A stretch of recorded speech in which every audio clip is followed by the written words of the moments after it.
आणि यानंतर बातमी आहे केतन अग्रवाल हत्या प्रकरणाची। केतन अग्रवाल हत्या प्रकरणी सिया गोयल आणि चेतन चौधरी या दोघांना सुद्धा आता 3 जुलैपर्यंत पोलीस कोठडी सुनावण्यात आली आहे।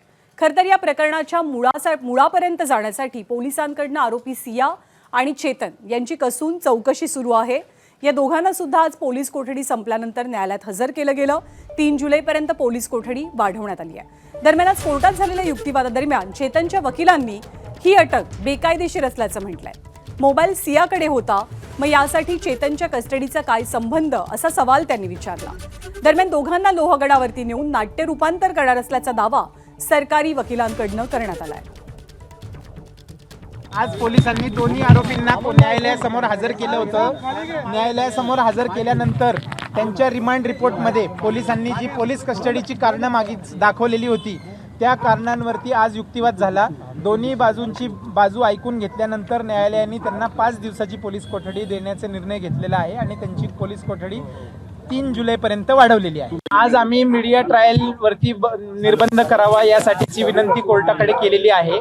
त्याचप्रमाणे ह्या केसमध्ये इल्लीगल अरेस्ट झालेली आहे सियाची, याबद्दलचा सुद्धा एक अर्ज दाखल केलेला आहे। त्या अर्जावरती सुद्धा सुनावणी झालेली आहे। कोर्ट त्याच्यावरती योग्य तो निर्णय घेईल।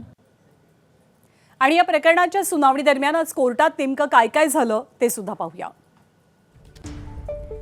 सरकारी वकिलांनी असं म्हटलं की कट रचल्याचं निष्पन्न झालंय। सियाप्रमाणे चेतनला सुद्धा लोहगडावरती नेऊन रिक्रिएशन करायचंय।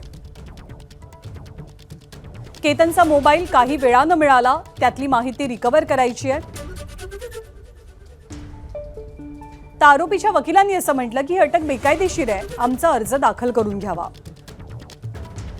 तांत्रिक तपास चौकशी नाट्य रूपांतर झालं, मग आता पुढचा तपास हा तांत्रिक आहे, टेक्निकल आहे। मग पीसीची पोलीस कस्टडीची गरज काय? मीडिया ट्रायल सध्या सुरू आहे आणि हे थांबवायला सांगणं गरजेचं आहे। कोर्टाच्या आधी माहिती मीडियाकडे कशी जाते असा सवाल आरोपीच्या वकिलांनी विचारला।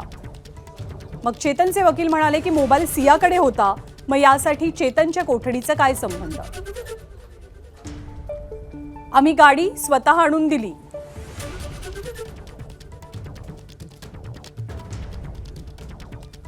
तर कोर्टानं यावरती असं म्हटलं की सिया आणि चेतनला 3 जुलैपर्यंत पोलीस कोठडी सुनावण्यात येईल।